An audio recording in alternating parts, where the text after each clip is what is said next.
Welcome to SATV News. This is Anaf Hussain with our headlines. 13 foreign leaders invited to new government's oath ceremony. President will administer the oath to the cabinet members. Jamaat-led alliance demands recount in 32 seats, announces protest in Dhaka tomorrow. Legal avenues remains open, says EC. ICT sets March 4 for delivering judgment in Rampura shooting. Crimes against humanity case, ex-DMP chief, 4 other ex-policemen. Now in details. The heads of the government, at least 13 countries including China, India and Pakistan, have been invited to attend the oath-taking ceremony of Bangladesh's new government. A top official of the interim government confirmed the matter last night. The ceremony is scheduled to be held at the National Parliament on Tuesday, when the new cabinet led by BNP chairman Tariq Rahman is set to take office. Interim government chief advisor Dr. Mohammad Yunus extended the invitation. Reportedly, the decision to invite the leaders of 13 countries was taken following discussions between the interim government and the policy-making leadership of the BNP, which won the 13th National Parliamentary election. Diplomatic sources say the countries invited so far are China, Saudi Arabia, Turkey, India, Pakistan, the United Arab Emirates, Qatar, Malaysia, Brunei, Sri Lanka, Nepal, the Maldives and Bhutan. Chief Election Commissioner A.M.M. Nasiruddin will administer the oath to the newly elected MPs at 10 a.m. and President Muhammad Shahabuddin will administer the oath to the cabinet members at 4 p.m. at the South Plaza of Parliament. The Jamaat-e-Islami-led 11-party alliance formally has moved the Election Commission seeking a recount in 30 parliamentary constituencies, alleging widespread vote rigging, result manipulation and overwriting on final tally sheets during the 13th National Parliamentary election. A delegation led by Jamaat Assistant Secretary General Hamidur Rahman Azad met with Election Commissioner Abdur Rahmanul Masood at the Election EC headquarters in Agarga this afternoon. Following the meeting, the alliance held a press briefing at the EC building, expressing dissatisfaction with the electoral process and announcing a major protest program. Addressing the media, the alliance announced a protest rally at the Baitul Mukarram National Mosque North Gate, scheduled to begin at 4:30 p.m. tomorrow. According to the announcement, the protest aims to mount public pressure on the Commission to ensure transparency in the final results. The alliance has reported 32 high-profile constituencies for recounts, including several key seats in the capital and across the country. The list includes Dhaka 7, 8, 10, 13 and 17, as well as Khulna 3 and 5, Cox's Bazar 4, Mymensingh 1 and 4, and Thakurga 2, among others. Responding to the delegation, the Election Commission assured the leaders that Commission would look into the specific evidence of errors cited by the alliance.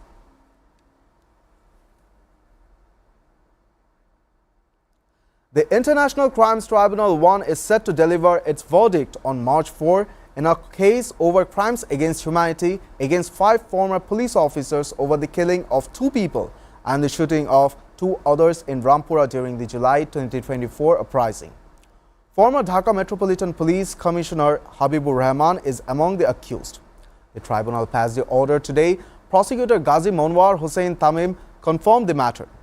The other accused are then DMP's Additional Deputy Commissioner Rashidul Islam, then Rampura Police Station Officer in charge Mashiur Rahman, then Sub-Inspector of the police station Tariqul Islam Bhuiya, and then Rampura Police Outpost Assistant Sub-Inspector Chanchal Chandra Sarkar. Only Chanchal is in custody, while the remaining 4 are on the run. Arshadul Haq Babu, defense lawyer of Chanchal Chandra Sarkar, also confirmed the date.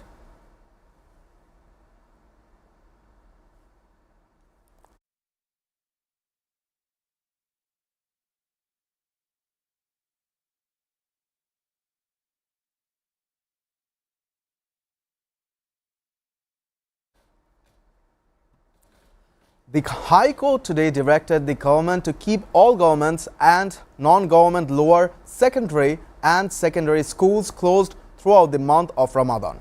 After hearing a writ petition, the High Court bench of Justice Fahmida Qadar and Justice M.D. Asif Hassan passed the order. Confirmed the petitioner's lawyers, Advocate M.D. Ilyas Ali Mondol. The court, however, directed that any examination scheduled during Ramadan must proceed as planned. Advocate Ilyas said earlier a writ petition had been filed with the High Court seeking directives to keep schools closed during the holy month of Ramadan. Advocate Ilyas filed the writ with the 11th branch of the High Court on 5th January. He had served a legal notice to the government seeking closure of schools during Ramadan. The notice was sent to the secretaries of the Ministry of Education and the Ministry of Primary and Mass Education. The notice stated that 98% of Bangladesh citizens are Muslim. Since independence, educational institutions have remained closed during Ramadan. A 45-year-old man was hacked to death allegedly by rivals in Charfashan Upazila of Bhola last night, in what police suspected to be a fallout of disputes linked to the local drug trade. The incident occurred around 10:30 p.m. at the Kolarhat Road intersection under Ward number 5 of Russellpur Union. The deceased Abdur Rahim Bhutto was the son of late Akhtaruzaman and Sohel, a resident of the same locality. Preliminary investigation indicated that the killing might have stemmed from disputes related to drug trading. Shah Shibush and police station officer in charge Fakrul Islam said 3 groups are active in the local drug syndicate. We suspect the incident may have occurred due to the rivalry among them over drug.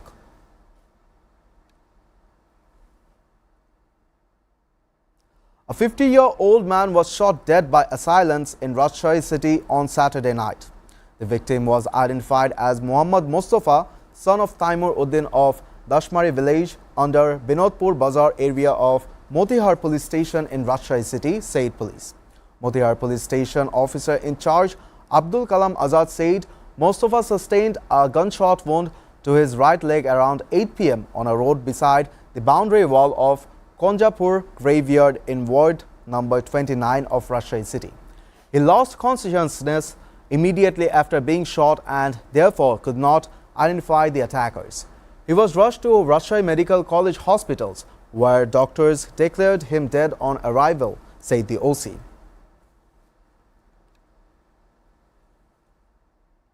A case has been filed against 20 people in connection with the death of 2 people in a crude bomb blast in Sadar Upazila of Chapai Nawabganj district. Additional Superintendent of Chapai Nawabganj Police N.M. Wasim Firoz said Sub-Inspector of Sadar Police Station filed the case against 10 identified and 10 unnamed people on Saturday night. The injured victims in explosion were shown arrested in the case. With these 5 people were arrested, police are investigating the incident with said ASP Wasim Firoz. 2 people were killed and 3 others injured in an explosion while they were allegedly making bombs at Fatehpur in Sadar Upazila of Chapai Nawabganj district early Saturday.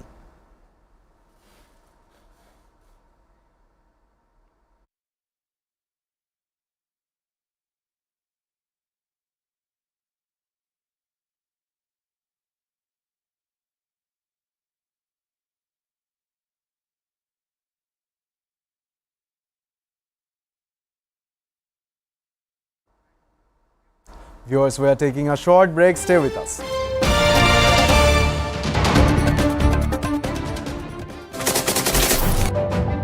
Hello and welcome to International Affairs, and my name is Shamsul Alam Panto. I don't see an easy resolution to this because every slight deviation from the plan, opening an open war conflict with them, testing nuclear missiles, Russia's announcement of these supposedly successful testing, special and exclusive footage that is being played on SATV screen, really coming to terms with Hamas. Damage estimated between this entire issue. President Trump is expected to hold bilateral talks. preserving biodiversity and tackling climate change. We cannot protect the planet before we negotiate peace. Where is it going? Is it understanding the needs of its people before the needs of this global world? For China to come to agreement, They will face better projects. with presidency of China and President Lee of South Korea. Trump's White House that is in favor of these things. Simply not enough action being taken to address the problem of fossil fuels. What their plan initially is towards the Caribbean, a place that has been met with two types of disasters. Bangladeshi students at the same level of opportunity internationally and domestically. International Affairs. Watch every Sunday to Thursday at 2 p.m. only on SATV and SATV Digital.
Hello and welcome to International Affairs, and my name is Shamsalam Panta. I don't see an easy resolution to this because every slight deviation from the plan Opening an open war conflict with them. Testing nuclear missiles. Russia's announcement of these supposedly successful testing Special and exclusive footage that is being played on SATV's screen. really coming to terms with Hamas. Damage estimated between this entire issue. President Trump is expected to hold bilateral talks Preserving biodiversity and tackling climate change. We cannot protect the planet before we negotiate peace. Where is it going? Is it understanding the needs of its people before the needs of this global world? For China to come to agreement, They will face better projects. with presidency of China and President Lee of South Korea. Trump's White House that is in favor of these things. simply not enough action being taken to address the problem of fossil fuels. What their plan initially is towards the Caribbean, a place that has been met with two types of disasters. Bangladeshi students at the same level of opportunity internationally and Welcome back. You're watching SATV News. News from abroad. Iran has indicated it is prepared to consider compromises over its nuclear program if the United States is willing to discuss lifting sanctions as indirect negotiations resume amid heightened regional tensions. A key element of Tehran's position is its offer to dilute uranium enriched to 60%, a level close to weapons grade. Iranian Deputy Foreign Minister Majid Takht Ravanchi said, "We are ready to discuss this in dealing 60% enriched uranium and other issues related to our program. If they are ready to talk about sanctions," says the BBC. Takht Ravanchi said the indirect talks held in Oman earlier this month were more or less in a positive directions, but it is too early to judge, he added. The ball was in America's court to prove that they want to do a deal, and if they are sincere, I'm sure we will be on the road to an agreement. The United States has previously demanded zero enrichment, but Takht Ravanchi said the issue of zero enrichment is not an issue anymore. And as far as Iran is concerned, it is not on the table anymore, he added. Our understanding is that they have to come to the conclusion that if you want to have a deal, you have to focus on the nuclear issue. US President Donald Trump has publicly maintained a hard line saying Iran's nuclear program. We don't want any enrichment on the possibility of regime change in Iran. Trump said it seems that would be the best thing that would happen. The Paris prosecutor's office on Saturday announced the formation of a special team of magistrates to scrutinize evidence that may implicate French nationals in crimes committed by convicted child sex offender Jeffrey Epstein. The special team was created to be able to extract any piece that could be reused in new investigation framework, the prosecutor's office told the AFP news agency. It will work closely with police and with prosecutors from the National Financial Crimes Unit, according to French media outlets including France Info. Among the cases that will receive special attention is that of the late modeling agency executive Jean-Louis Brunel, a close associate of Epstein. British Prime Minister Keir Starmer stressed the need to build hard power and be ready to fight if necessary. Speaking on Saturday at the Munich Security Conference aimed at bolstering European defense and diplomatic ties. We are not at a crossroads today. The road ahead is straight, and it is clear we must build our hard power, because that is the currency of the age, he said.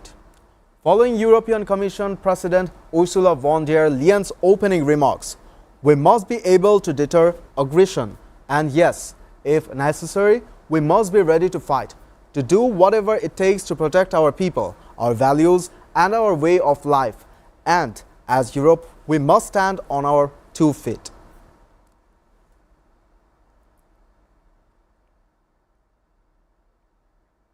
China will implement zero tariff treatment for imports from the 53 African countries, with which it has diplomatic relations starting on 1 May 2026, state media reported on Saturday.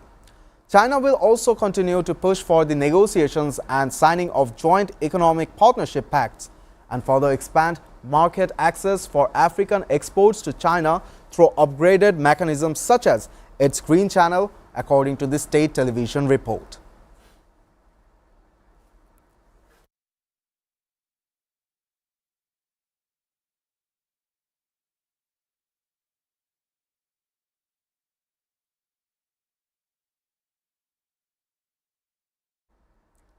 A feud between Saudi Arabia and the United Arab Emirates across the Horn of Africa is overshadowing this weekend's African Union Summit. Though most of the continent's leaders will try to avoid taking sides, 9 diplomats and experts said. What began as a rivalry in Yemen has spread across the Red Sea into a region riven with conflicts from war in Somalia and Sudan to rivalry between Ethiopia and Eritrea and a divided Libya. In recent years, the UAE has become an influential player in the Horn, encompassing primarily Sudan, Somalia, Ethiopia, Eritrea, and Djibouti. Through multi-billion-dollar investments, robust diplomacy, and discreet military support. Saudi Arabia has been more low-profile, but diplomats say Riyadh is building an alliance that includes Egypt, Turkey, and Qatar. In South Sudan, the EU's high-level ad hoc. 5 European countries, including Britain, France, and Germany, said Saturday that Russian opposition leader Alexei Navalny was killed by a rare toxin from a dart frog, and that the Russian state was the prime suspect. Navalny, a staunch critic of President Vladimir Putin, died in a Russian prison on February 16, 2024. While serving a 19-year sentence. The UK, Sweden, France, Germany, and the Netherlands are confident that Alexei Navalny was poisoned with a lethal toxin. The countries said in a joint statement released at the Munich Security Conference.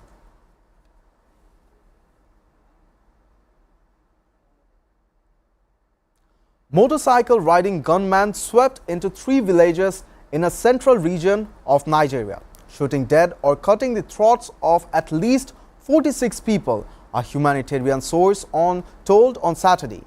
The violence again threw the spotlight on Nigeria's effort to contain security threats, efforts that have been strongly criticized by US President Donald Trump. The attackers had used 41 motorcycles, each carrying 2 or 3 men. The 3 villages targeted by the gunmen are part of the Borgu local government area in Niger State, on the border with Kwara State, where jihadists killed more than 160 people in an attack earlier this month. The bloodiest attack happened in the village of Konkoso, where at least 30 people were shot dead or had their throats slit. Most of the homes in the village were burned down, and apart from those already counted as dead, other bodies are being recovered, the source said.